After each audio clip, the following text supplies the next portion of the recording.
It's 8:54 a.m. It is the 21st day of January 2025. Hey man, it's my birthday today. Say happy birthday to me. Anyway, this is episode 1000 and wow, it's 1021 of Bitcoin and hold on, yeah, 1021 episode on the first month, 21st day of 2025.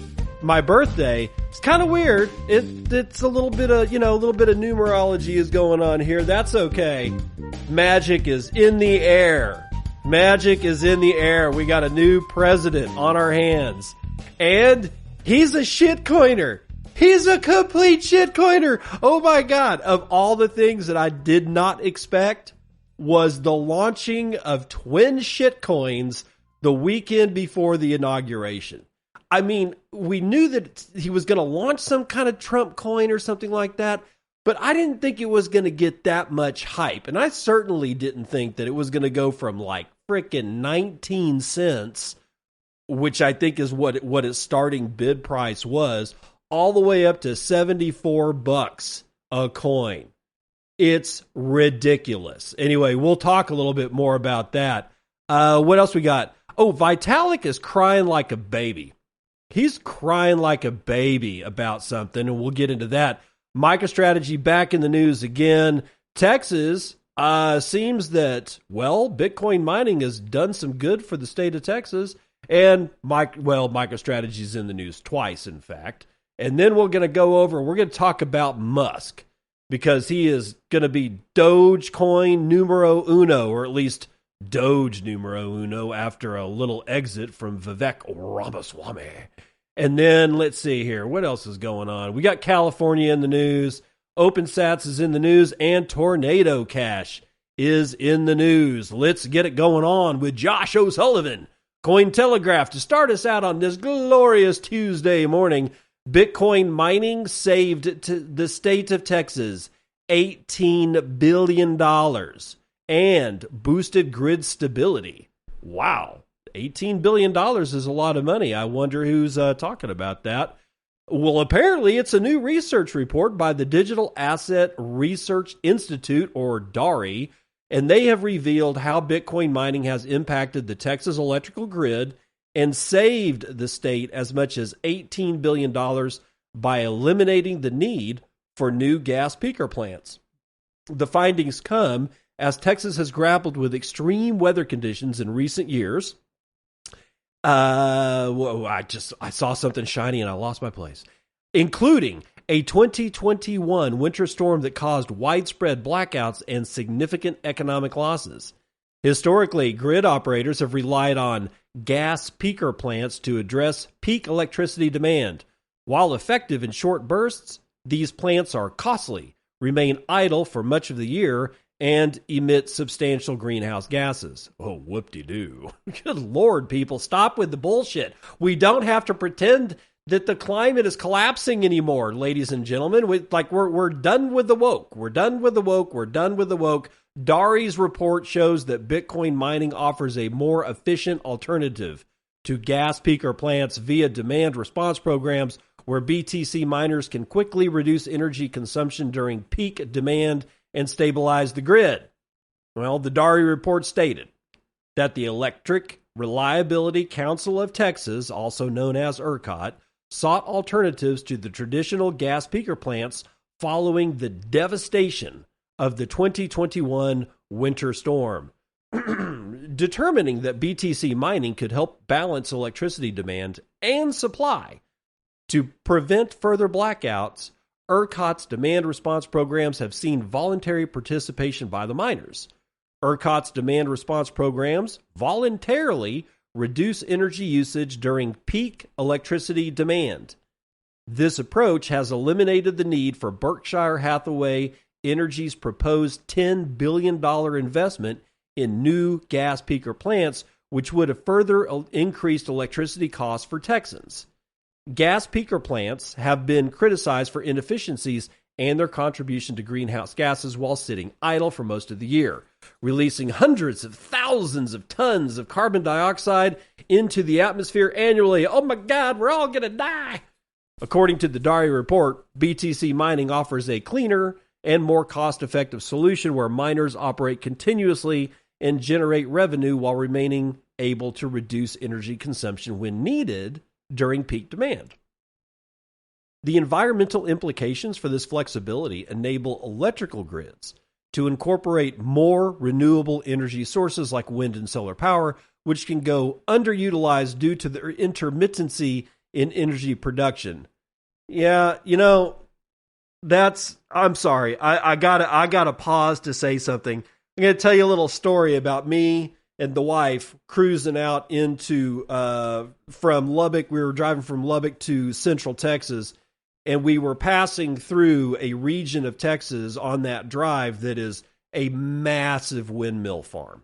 They started this shit 20 years ago, and we're talking tens of thousands of these giant, crappy ass windmills out in the middle of West Texas. The wind was blowing that day, and not too hard, but not too soft. And every single windmill that we saw was not turning. And my wife turns to me and she goes, "What the hell's going on?" The wind's blowing. We can see it. We can see some dust blowing. We know the wind's blowing. It's easy to tell out in West Texas. And I had to answer her because it's the middle of the day and everybody's at work.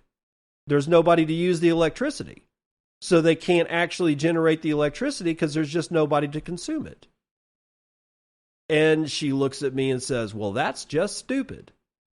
Well, yes, ma'am. I agree. Anyway, let's continue on. Despite the advantages of BTC mining, the industry faces resistance from corporate and political entities such as lobbying by Berkshire Hathaway Energy, according to the Dari report.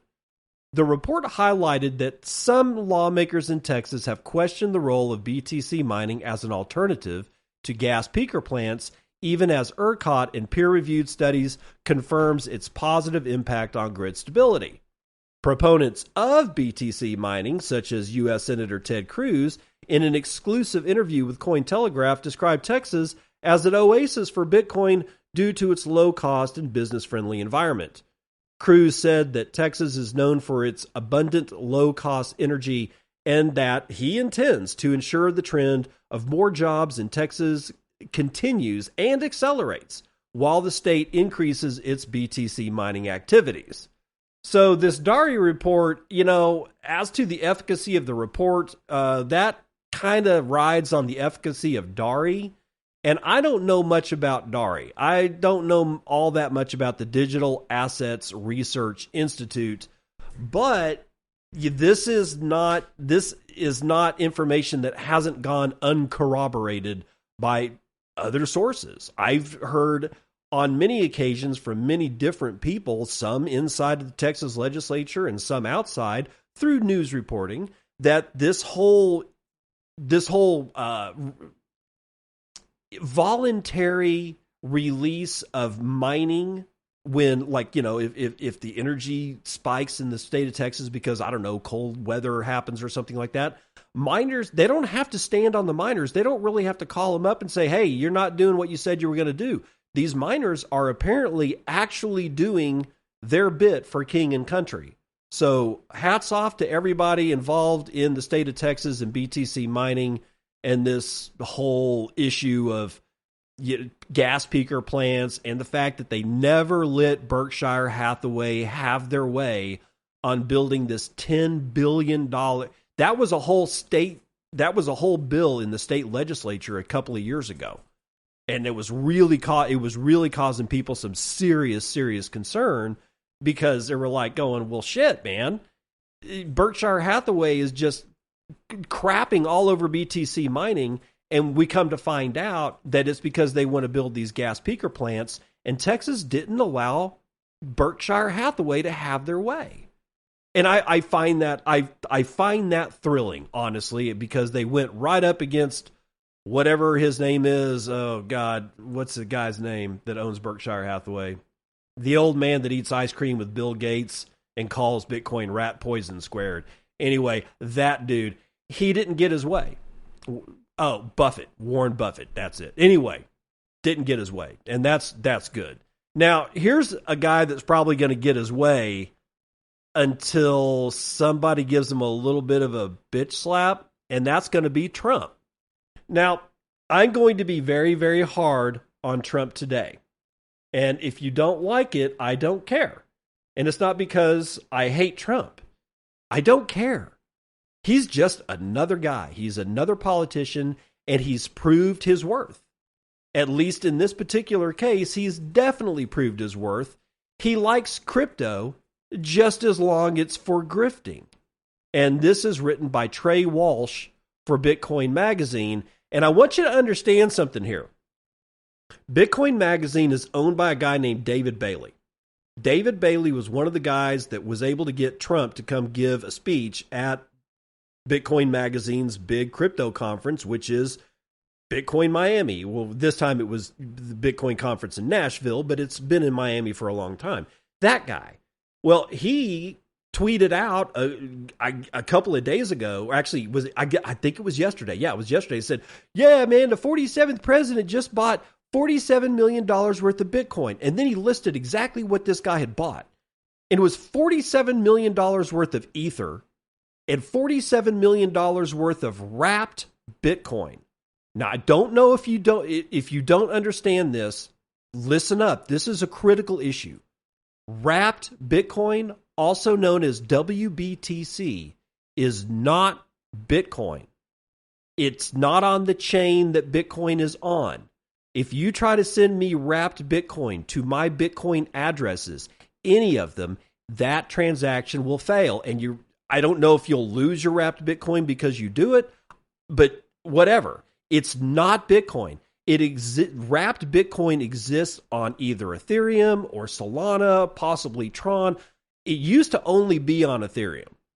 And what you would do is you would take your Bitcoin and you would convert it into wrapped BTC, which essentially means that you gave your Bitcoin to somebody else and they gave you essentially wrapped Bitcoin. And at the time, it was an ERC20 token. Now I believe wrapped Bitcoin exists on at least 4 shitcoin chains. It is not Bitcoin. Trump did not buy Bitcoin. David Bailey told us in that tweet that he bought Bitcoin, but he didn't. He bought wrapped Bitcoin and at least 5 other shitcoins, including the mother shitcoin from which all shitcoins have birthed themselves from, the asshole of which is Ether. I'm sorry to put it that way, but that's the way it is. Trump and his companies have yet to actually purchase a single Bitcoin. And the reason that I think it's interesting that Bitcoin Magazine, which is owned by David Bailey, is running Trey Walsh's article entitled "Trump Likes Crypto Just as Long as It's for Grifting," suggests to me that maybe there's still something to Bitcoin Magazine that I can hold on to. Because otherwise, if it was just a David Bailey show, they would never run this article because it goes completely against what David Bailey is trying to do. He loves Trump. He got Trump to come to the conference, and yet his own outfit is running a anti-Trump story. At least there's some kind of balance, even if we can only find it in Bitcoin land. Let's read it. When the Trump meme coin dropped Friday evening, no one was surprised. Or at least they shouldn't have been. He has a knack for jumping headfirst into endeavors he thinks he can make money on in self-promoting fashion that often ends in disaster. Some of these ventures include Trump Airlines, Trump Vodka, Trump Steaks, Trump University, Trump Magazine, Trump Plaza Hotel and Casino, Trump Mortgage, Trump the Game. Crypto is just the next game in town he's decided to throw his hat into. I've already written articles and talked at various lengths about Trump leaning into the crypto space to earn votes in this past election that in many ways was quite successful. At Bitcoin Nashville this past summer, in an effort to garner support for his presidential candidacy, Trump said some notable things, including that America will become the crypto capital of the planet and Bitcoin superpower of the world. that if he would fire Gary Gensler, and that he wants all remaining Bitcoin to be made in America, concerning from a decentralized point of view and highly implausible in reality. He also famously said that he would commute the sentence of Ross Ulbricht on day one, which if he does not, I will be the first to give credit where credit is due. Oh, no, he says, if he does, I will be the first to give credit where credit is due. For more on this, I recommend watching the recent Reason documentary on why Ross should be freed. Crypto is Donald Trump's next frontier and combines several things that he absolutely loves when it comes to business deals. Quick, easy money, self-promotion, America First messaging, and little bureaucratic friction standing in his way. So what is Trump coin? Well, it's built on the Solana blockchain with a total supply of 1 billion tokens. Initially, 200 million tokens are available for circulation, while the remaining 800 million are held by CIC Digital, a Trump Organization affiliate, subject to a 3-year lockup period, which means that Trump family holds 80% of the supply. Following its launch, the Trump coin's market cap surged, reaching approximately $6 billion. The coin's price peaked at $33.07. The Trump coin was marketed as a means for supporters to express their alignment with Trump's ideals rather than an investment opportunity, which is hogwash for the pump and dump self-enrichment scheme that he is, in my opinion, immoral and unethical for creating, and investors, I guess we should say fans, are stupid for taking part in. I'm going to pause here to say something. I'm pretty sure Trump coin went to $74, and I guess this was maybe written like late Friday night after the initial launch. But in either event, $33.70. No, that was not the top price of Trump coin before it crashed. We'll get to that. Okay. Anyway, with that cleared up, with inauguration on Monday, we're entering uncharted territory where it's likely Trump will issue executive orders relating to Bitcoin and crypto. And now emboldened by the presidency, the lack of legal worries, and supporters that I truly believe would be fine with whatever he does. As he famously quoted, quote, "I could stand in the middle of Fifth Avenue and shoot somebody and I wouldn't lose any voters, okay?" I remember him saying that. Some of these actions could be positive for the Bitcoin industry and advocates in the United States, but many of his actions could also equally benefit the broader crypto space that is rife with pump and dump scam coins and useless get-rich-quick schemes for wealthy insiders and people who have lobbied him throughout the last cycle. The pump and dump crypto landscape, his goofy coins and NFTs, make sense to Trump. In fact, I'm betting he truly believes this is crypto's purpose, while knowing little about Bitcoin. Trump has repeatedly said he has fun with crypto and ended his keynote address at the Bitcoin conference this past summer by saying, "Have a good time with your Bitcoin and your crypto and everything else that you're playing with." Trump's experience in and views of crypto and Bitcoin are around fun and making easy money. But with Bitcoin, many of us in the space are fighting for much more, which includes Bitcoin's many use cases as censorship-resistant digital currency, digital gold, a medium of exchange to use in self-custody, and via privacy-preserving tools, a powerful tool for human rights, and much, much more. This isn't a gamble for us. It's the future of money that challenges the dollar in central bank rule. If Trump really began to grasp this, based on his track record and previous statements on Bitcoin, he'd be quite against this use of Bitcoin. Or perhaps he knows what Bitcoin is at some level and would rather promote the fun meme coins, and maybe Bitcoin is digital gold, but nothing more. He did, after all, say in 2021 quite clearly, quote, "Bitcoin it just seems like a scam. I don't like it because it's another currency competing with the dollar," end quote. He added that he wanted the dollar to be the currency of the world. Well, Trump wants you to keep playing with crypto, funneling money to his organizations, but it's unlikely he'd be a fan of anyone using Bitcoin as a competitor to the dollar, circumventing traditional finance or using privacy tools. I'll keep promoting Bitcoin as resistance money and hope you'll join me rather than endlessly gambling on crypto, quote, and everything else you're playing with, end quote. All right.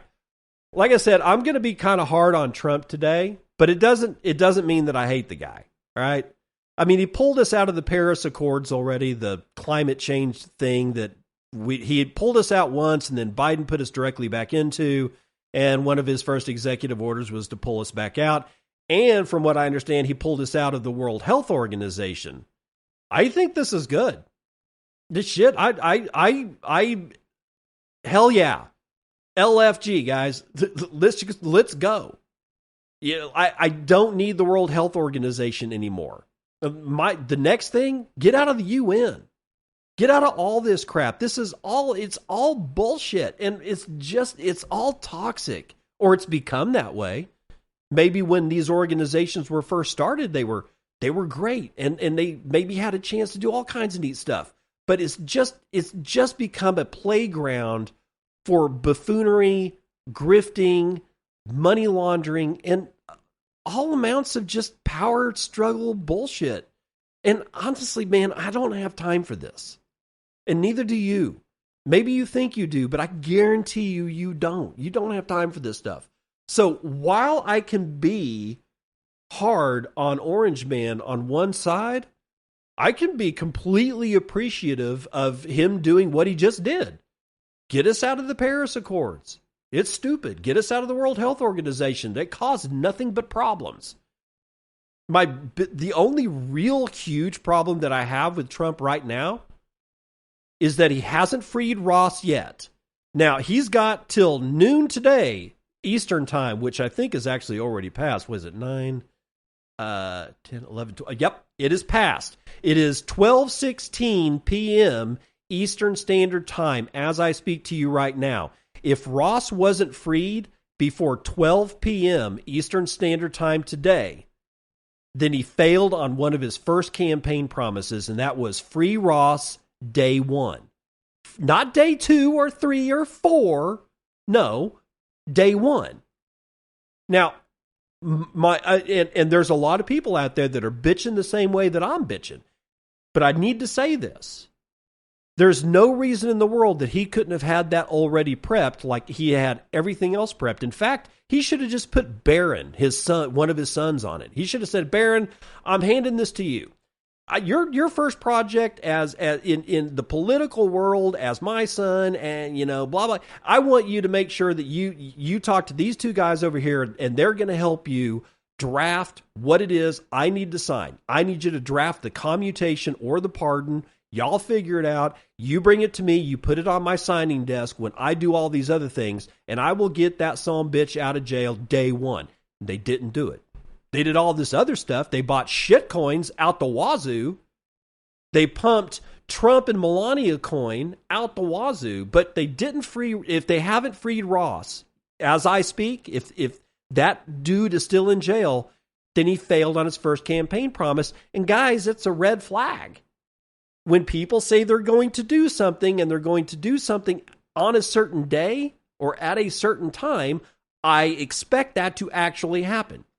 And there are other people that are out there, and these are both people on Nostr, because I don't use Twitter and I don't use Facebook and I rarely use LinkedIn or anything like that.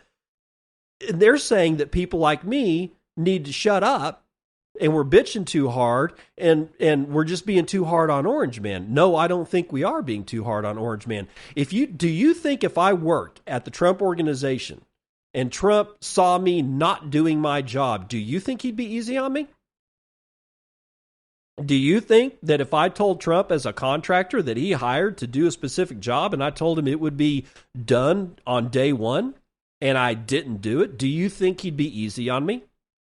Do you think I'd still have a job as a contractor in the Trump organization if I told Trump directly to his face that I was going to do something at this particular time, and when that particular time came and went, it wasn't done? Do you think I'd still be there? No, I wouldn't be there. He would fire me because that's the way he is.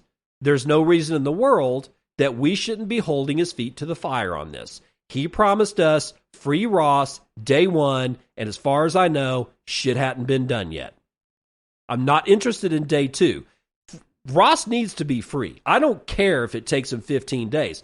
As long as Ross gets free, I'm good. But I'm not good with Trump because he means he broke his first promise to me. I don't like being promised shit and people not delivering. I'm sorry, I'm just that way. Anyway, let's move on to the crybaby that is the head of the body that contains the asshole of which is the mother of all shitcoins, Vitalik Buterin, who has claimed sole authority over the Ethereum Foundation leadership. That's right. It was never about a committee of people. It was never about a council on the Ethereum Foundation making decisions. It's Vitalik. He's saying the quiet part out loud. This is Josh O'Sullivan, Cointelegraph. Ethereum co-founder Vitalik Buterin reaffirmed his authority over the Ethereum Foundation in a Twitter post today, January the 21st, in which he dismissed all calls for a leadership shakeup.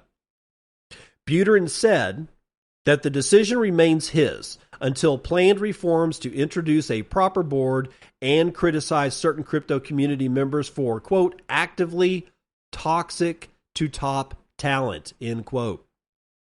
The comments follow a strong wave of community pressure to promote Danny Ryan, a researcher and developer within the Ethereum ecosystem, and criticism of current Ethereum Foundation Executive Director Aya Miyaguchi. Some Twitter community members have resorted to harassment and death threats against Miyaguchi, which Buterin strongly condemned as pure evil. Yeah, death threats is not cool, but shit, dude. Vitalik said this. He says, actually, let me see if it'll, it's not actually going to show more. They have the whole, let me see if will this work? No, it's just a screenshot. Here's part of Vitalik's tweet. It says, no, this is not how this game works. The person deciding the new Ethereum Foundation leadership team is me. One of the goals of the ongoing reform is to give the Ethereum Foundation a proper board, but until that happens, it's me. Yeah, that's part of the tweet. He goes on with it, but they're not showing the whole tweet. Anyway, Buterin's Twitter post is in response to calls for Ryan to be named to a leadership role within the foundation, something Buterin made clear remains his responsibility alone. Advocates for Ryan point to his contributions to the development of Ethereum and his leadership in the Ethereum consensus layer upgrade, which transitioned the network from proof of work to proof of stake. Ryan supporters argue that his expertise aligns with Ethereum's long-term goals, blah, blah, blah, blah. And then there's here we go. The leadership debate has also exposed a darker side of the Ethereum community, with Buterin specifically addressing harassment directed at Miyaguchi, who has served as executive director since 2018. Miyaguchi has faced targeted criticism online, with some community members on Twitter blaming her for perceived inefficiencies within the foundation, and one ex-user asking, why don't we kill Aya Miyaguchi? Wow. Got some real good guys over there. Anyway, Buterin condemned the toxic community behavior and goes on to say, quote, some of Ethereum's best devs have been messaging me recently expressing their disgust with the social media environment that people like you are creating. You are making my job harder, and you are decreasing the chance that I have any interest whatsoever in doing, quote, what you want, end quote. Sounds pretty pissed off. The Ethereum co-founder announced significant changes to the foundation's leadership January 18th to improve communication between the foundation and builders in the ecosystem. Buterin outlined goals, including supporting decentralized application developers, censorship resistance, privacy, and promoting decentralization, a contrast to a statement asserting sole authority over the foundation today on January the 21st. In his January 18th Twitter post, Buterin said that the foundation would not engage in ideological shifts or political lobbying or take a more central role in developing the Ethereum ecosystem. All right, so it's very clear who the Ethereum Foundation is at this point. And it should never, ever have been in doubt. I'm sorry if it was for anybody who's listening to me that actually owns Ethereum. But if you are in Ethereum, I don't know why you still are. It's been crashing against Bitcoin for over 4 years straight without any relief whatsoever. If you're not out, it's time to get out. Are you ready for some MicroStrategy stuff? Yeah, let's go ahead and do it. This is CoinDesk, written by James Van Straten. And the headline is, MicroStrategy adds another 11,000 Bitcoin for $1.1 billion, pushing its holdings to 461,000 Bitcoin. And honestly, that's all we need to know, because it's the next one. It's the next MicroStrategy story that really gets this shit off to the races. And this is written by R.T. Watson from The Block. MicroStrategy votes to increase number of shares to fuel Bitcoin purchases. This is the important one. MicroStrategy shareholders approved not one, but 2 amendments on Monday that will allow the company to increase the number of authorized stock in order to help the company pursue its plan of buying more Bitcoin. Last October, the company announced plans to offer $21 billion in equity and $21 billion in fixed income securities to support this Bitcoin Treasury Reserve strategy, a move referred to as its 21-21 plan. As of January the 20th, the company said approximately $5.42 billion worth of shares remained available for sale as part of its plan targeting a total of $42 billion for Bitcoin acquisitions. On Tuesday, shareholders voted in favor of both increasing the number of authorized Class A common stock and preferred stock. Earlier in the day, MicroStrategy said it had purchased another 11,000 BTC for approximately $1.1 billion at an average price of $101,191 per coin. The business intelligence company now holds 461,000 Bitcoin worth over $48 billion. And of course, MicroStrategy's stock was trading down damn near 5% at publication time, while the price of Bitcoin was down about 3%. So just goes to show. But the whole thing that's important here is that it's not that MicroStrategy bought more Bitcoin. We knew they were going to do that. It's that they're going to generate more shares. And the shareholders, from what I understand, the shareholders voted 55.8% in favor of doing the Class A common stock share dilution, because that's what they're doing. They're just going to print more shares. They're it's like the Treasury print, or the Federal Reserve, I guess, printing more money. This is the alchemy. This is the alchemy that Michael Saylor is doing. He's just printing debt and he's selling it. It's brilliant. I don't think that I would ever have the cojones to do something like that, because, I like sleeping at night, and I don't like this is like extreme gambling. You can't get these kinds of stakes at any casino anywhere on the planet. The only casino that is this big is the stock market, and selling your debt as shares to buy an asset. All I can say about Michael Saylor is at least he's not buying wrapped Bitcoin. At least none that we know of. Let's run the numbers.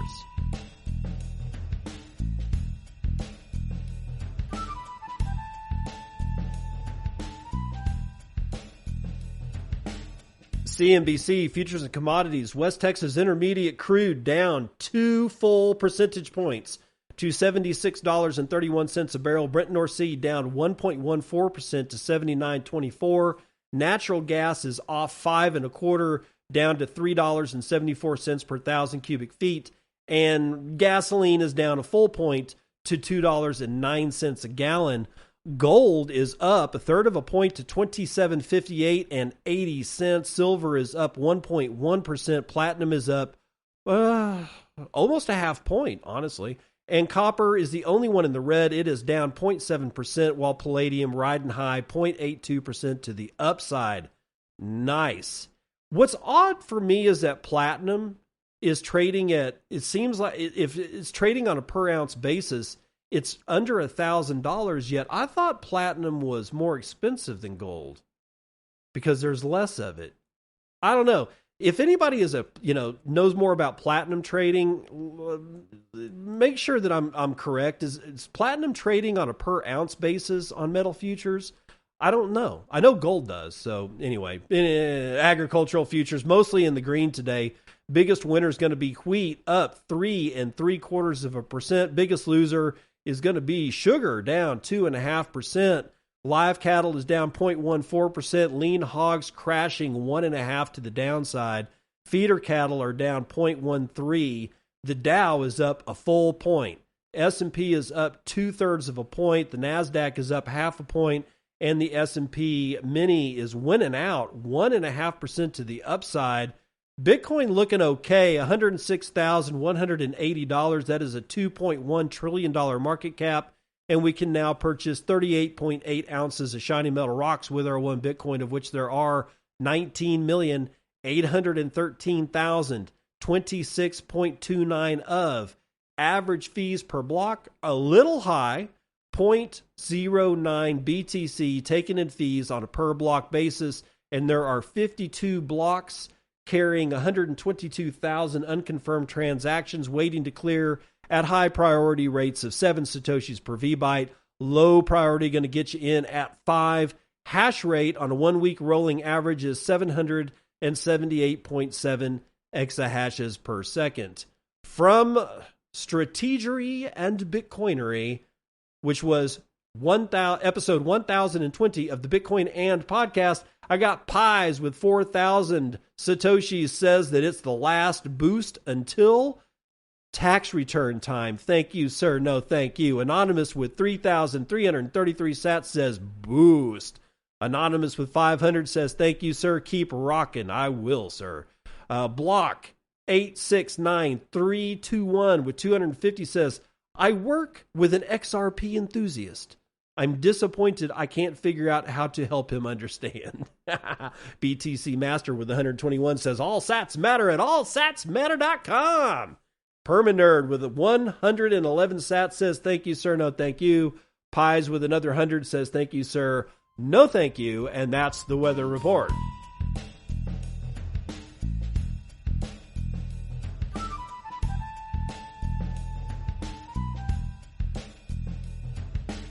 Welcome to part 2 of the news that you can use. Musk takes over as sole leader of DOGE as Ramaswamy exits for Ohio governor bid. Yes, where there was 2, there is now only 1. From Decrypt, written by Sebastian Sinclair. This is just going to be this isn't peak Cloud World. This is Apex Clown World. It's like Clown World has become the apex predator, and it's no longer funny.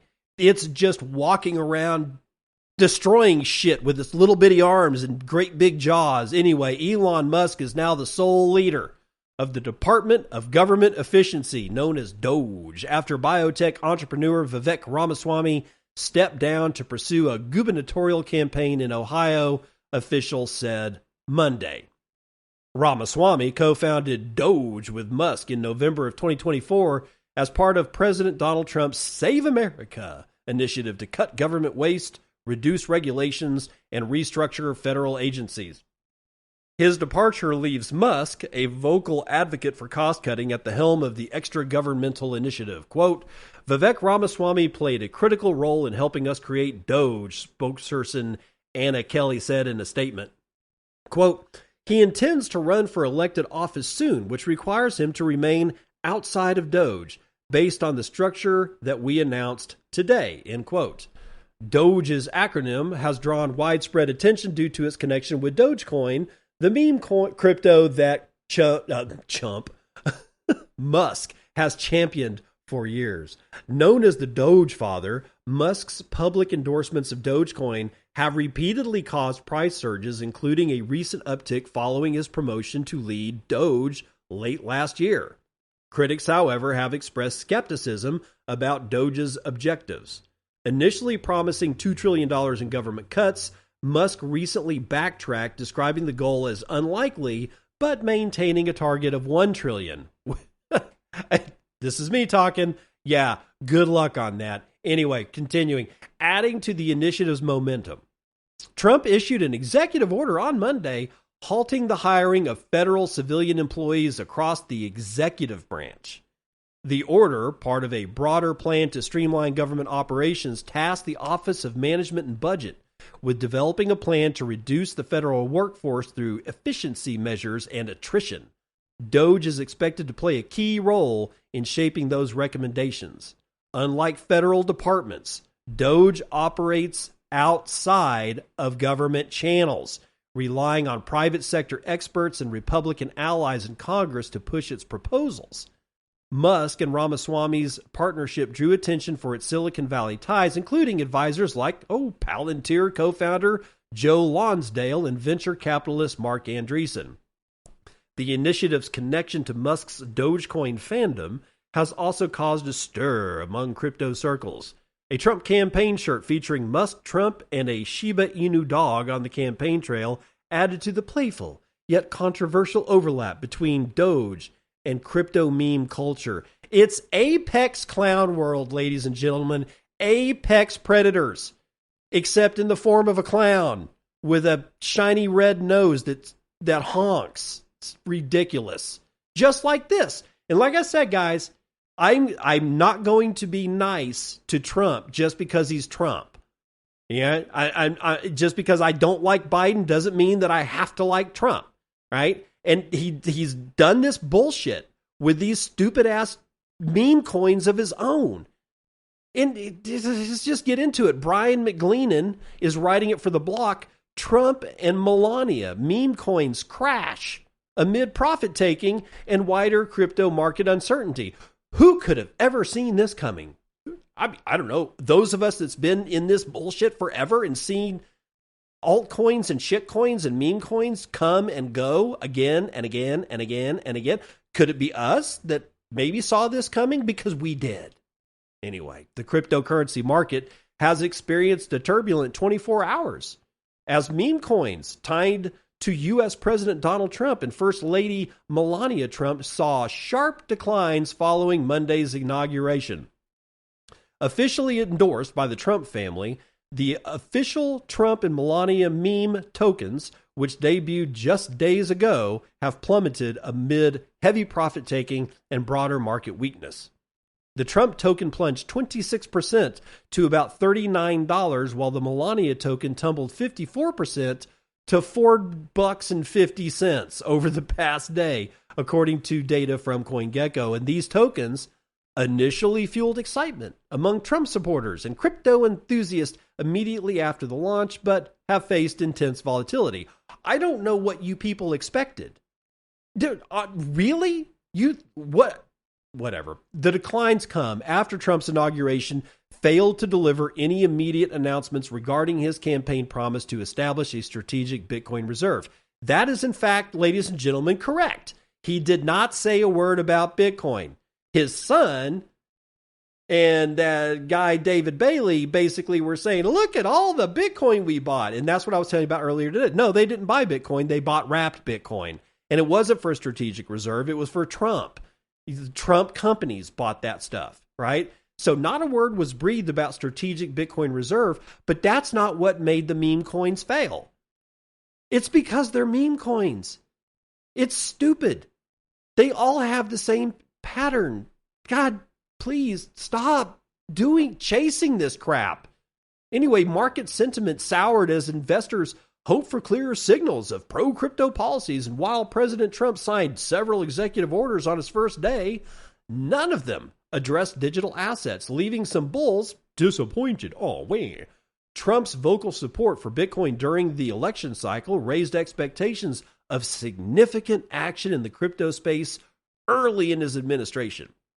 Bitcoin, the world's largest cryptocurrency by market cap, faced headwinds over the past day, declining 4.3% to around, oh my God, $103,600 per coin. How will we ever freaking survive?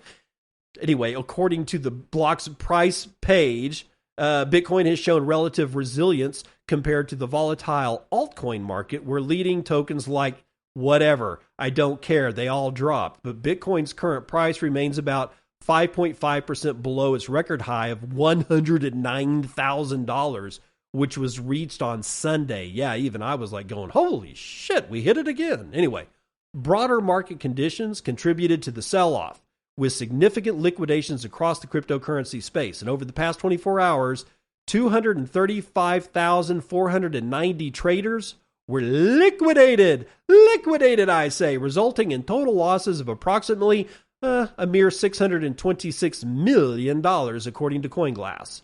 Long positions accounted for $453 million of the liquidations, highlighting a sudden shift in market sentiment. Adding to the challenges, data from blockchain security firm Blockade, I've never heard, literally like Farm Aid.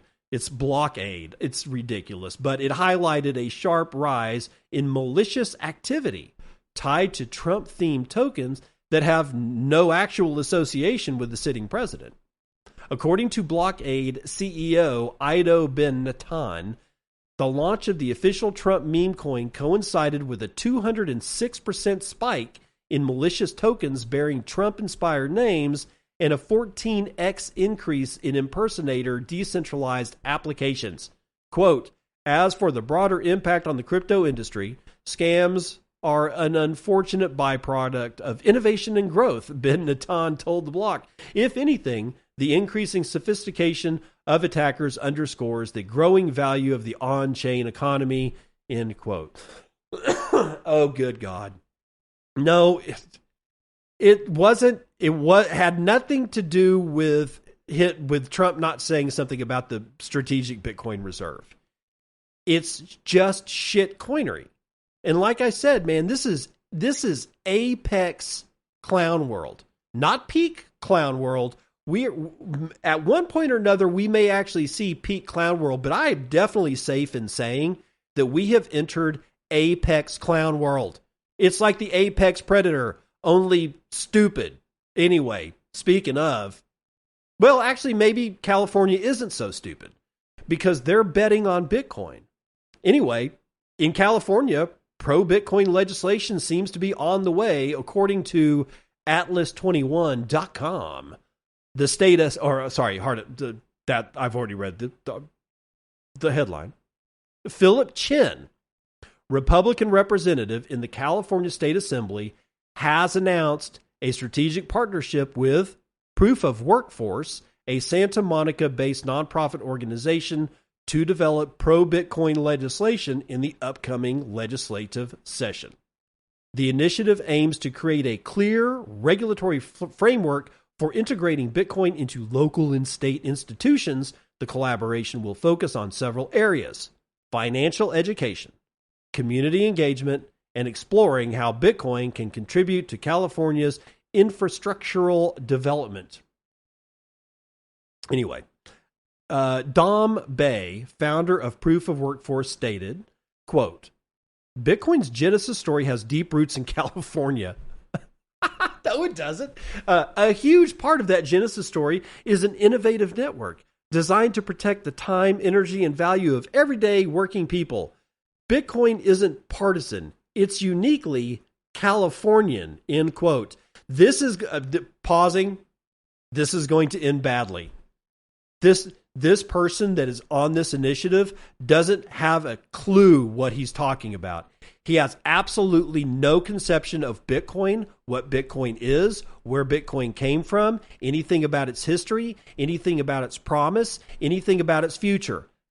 This Dom Bai, or Bay, or however you pronounce it, it's B-E-I is his last name, however you pronounce it, this man doesn't know a damn thing about what he's talking about. That statement by itself is so ludicrous. It is to be dismissed out of hand, but I have only a couple sentences left here. And it's not his quote. This is back to the story. The plan builds on prior successes.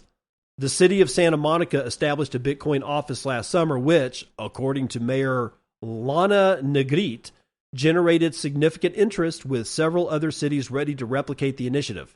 Chen and Proof of Workforce are also focusing on educating workers, unions, and pension funds to foster a deeper understanding of Bitcoin's potential in the public sector. Yeah, you better get on that, because Bitcoin's genesis story don't have a damn thing to do with California.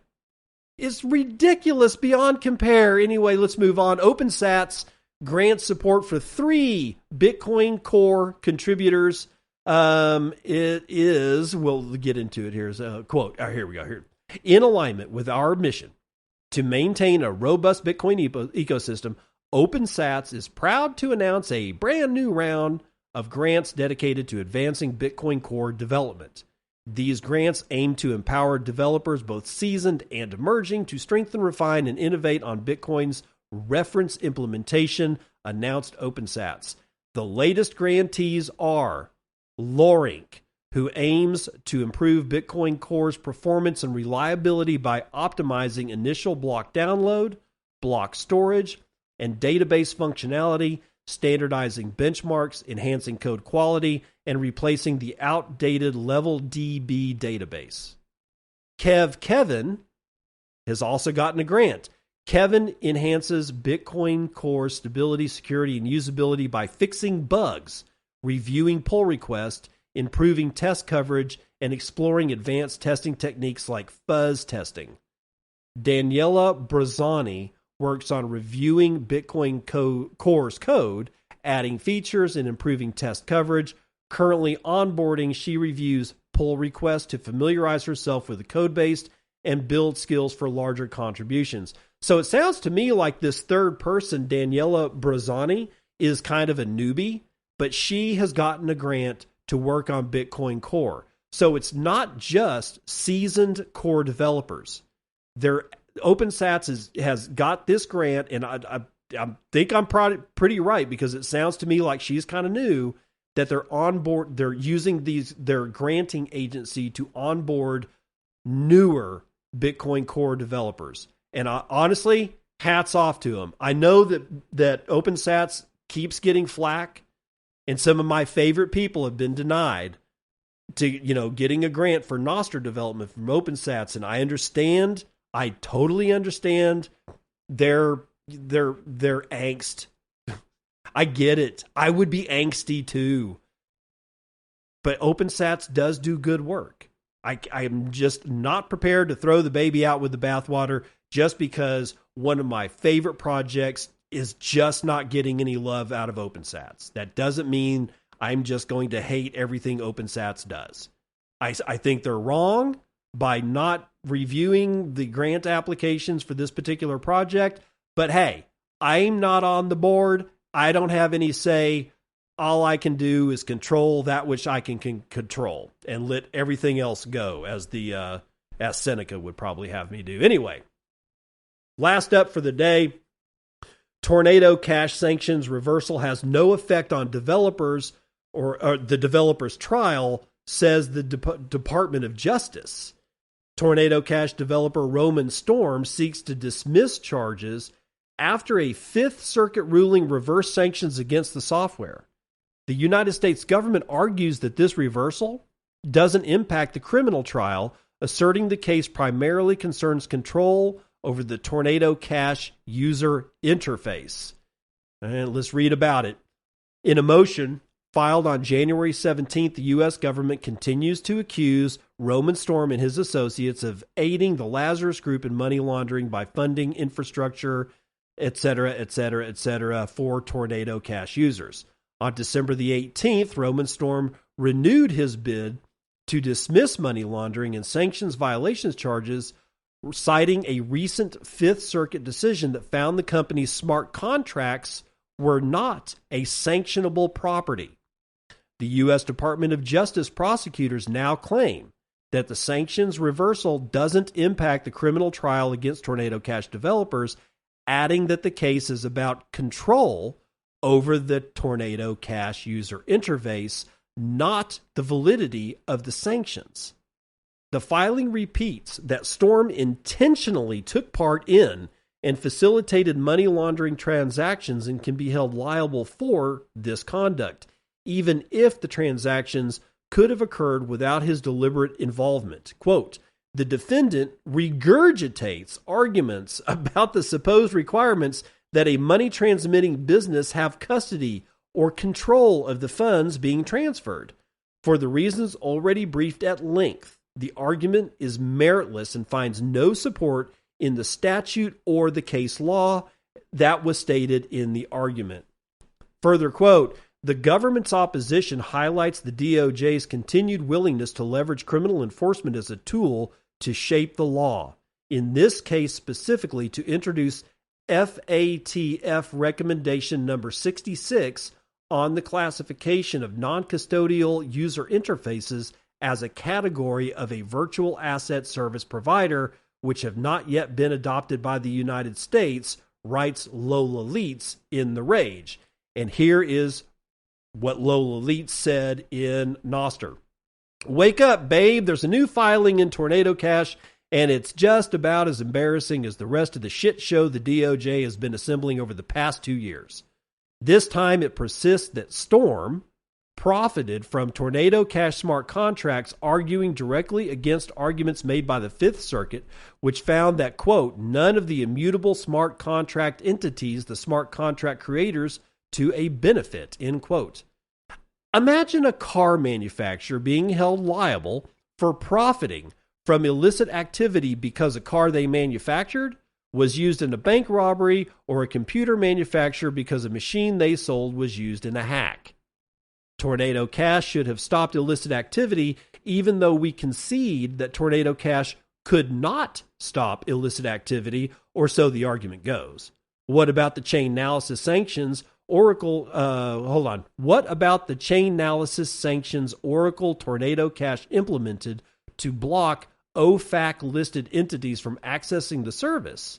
That's window dressing. The government says, an inefficient step that was only taken to make public announcement that TC wasn't violating the law, Tornado Cash. Okay, then. The government continues to appear to allege that the sole purpose of Tornado Cash was to enable criminal transactions, again, making reference to the prosecutors of Silk Road operator Ross Ulbricht, ignoring the fact that while Silk Road operated as a dark net market, Tornado Cash illicit transactions are only estimated to have made up around 14% of overall activity by the government's own calculations, primarily pertaining to funds originating from hacks. What's worse is that the government doubles down on charging the developers for the development of a user interface, continuing to attempt to enforce FATF Recommendation 66 against FinCEN guidance, and despite the lack of official adoption. This case is a complete abomination of the United States justice system. Everyone working on its prosecution should be fired. It's absolutely right, Lola.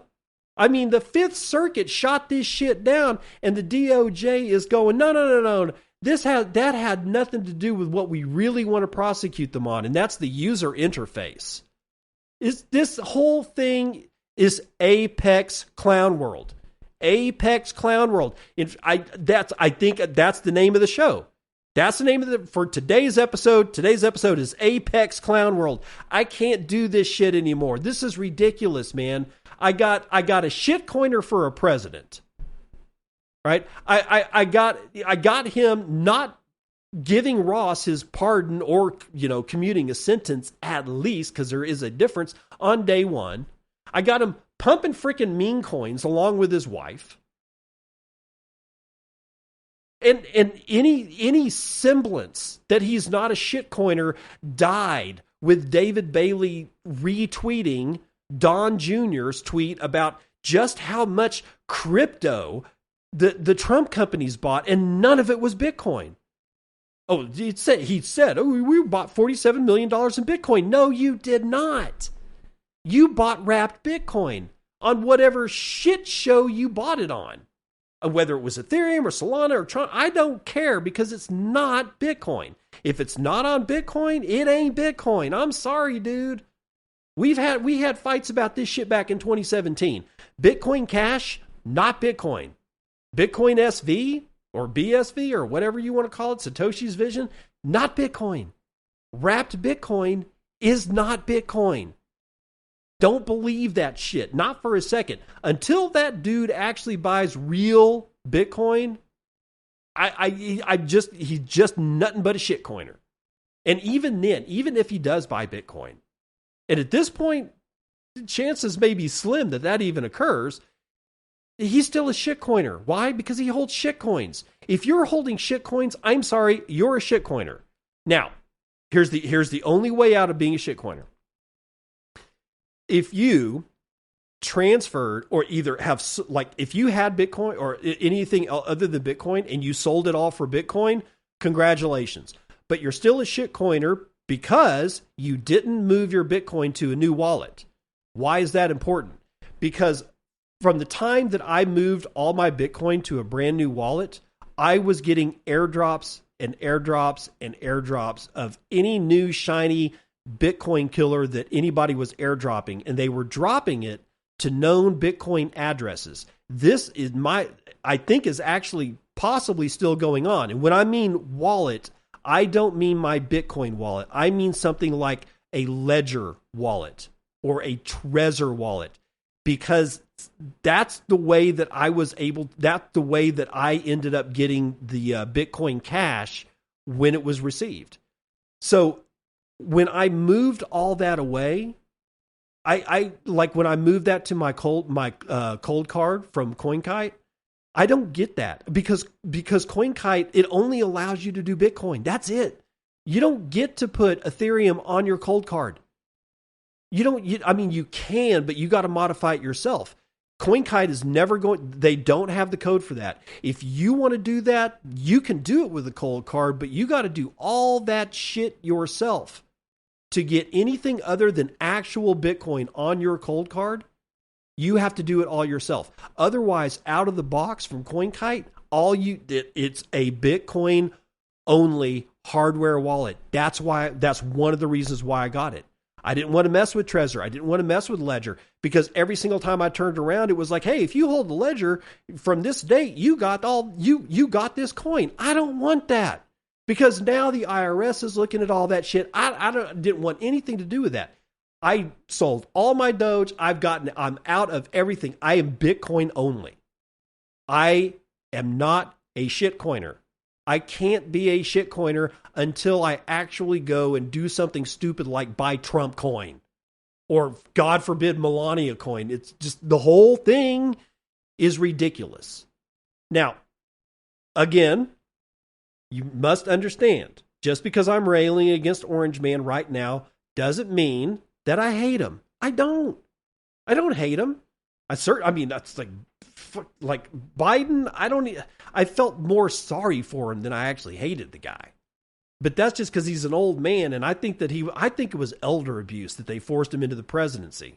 I really do. I don't think he was fit to be president when he was sworn in, right? And just because Orange Man is grifting on the shitcoin side doesn't necessarily mean that I hate him, but I'm losing respect for him like hand over fist, because he clearly doesn't really understand what Bitcoin is. And that's the problem. It's not that he holds Solana. It's that he doesn't really understand what Bitcoin is. I think one of the stories that we read this morning kind of stated that as well. Because if he did, he might not be as happy about it as he's telling everybody that he's happy about it. Because it can be a dollar killer. Now, I've stated in the past that we've got a ways to go, because dollar milkshake theory is going to have all other fiat currencies fall into the dollar. The dollar will probably spread like a mind virus well beyond its borders that it's already contained in, because it already has spilled out. But now I think it's going to go really hog wild, simply because we got Tether probably end up being the buyer of last resort for United States treasuries, which means until people figure it out across the globe that shitcoins and like everything else should be done away with and you should just be Bitcoin only, they're going to continue to use Tether. And as long as they print Tether, Tether is going to be buying U.S. securities. Tether is going to be tied to the US dollar. And the dollar through that Tether interaction is essentially just going to be us selling debt to the rest of the world. It's going to accelerate. It's not going to get better. So that's my concern. That's my concern on the I'm not liking Orange Man today. That and he hasn't freed Ross, or at least as far as I know. When I'm done with the show, I'll find out. But on the good side, hey, he took us out of the Paris Accords. He got us out of the World Health Organization. He did that whole hiring freeze for at least the executive branch. These are good things. There is a balance, except I hate shitcoinery so bad that I'm kind of leaning on that side, but whatever. I will get over it because I can't control it. And, I like, if I'm going to try to be a little bit more, what do they call it? Stoic, like Seneca and Marcus Aurelius, all these stoic guys, because stoicism is kind of big in Bitcoin right now. And it's not that I'm following the fad. I'm just like, well, these guys actually make a good point. You shouldn't get upset about stuff you can't control. And I cannot control, and neither can you, whether or not Trump frees Ross, whether or not Trump engages in the major shitcoinery that he's engaging in. I can't do anything about it, so I got to let it go and try to focus on getting out of the World Health Organization, and hopefully he'll get us out of UN, and if he had his right mind about him, we'd get out of NATO too, because that organization has just turned into a gigantic dumpster fire. We got to figure out another way to operate here in the United States. I think it's going to end up being up to the citizenry to make our own connections with other citizens in countries around the world, and that our friendships, citizen to citizen, will somehow or another override the assholes that we keep voting in. I don't get it. I'm sure you don't get it either. Maybe we'll learn it together on the other side, which is where I'll see you. This has been Bitcoin and I'm your host, David Bennett. I hope you enjoyed today's episode and hope to see you again real soon. Have a great day.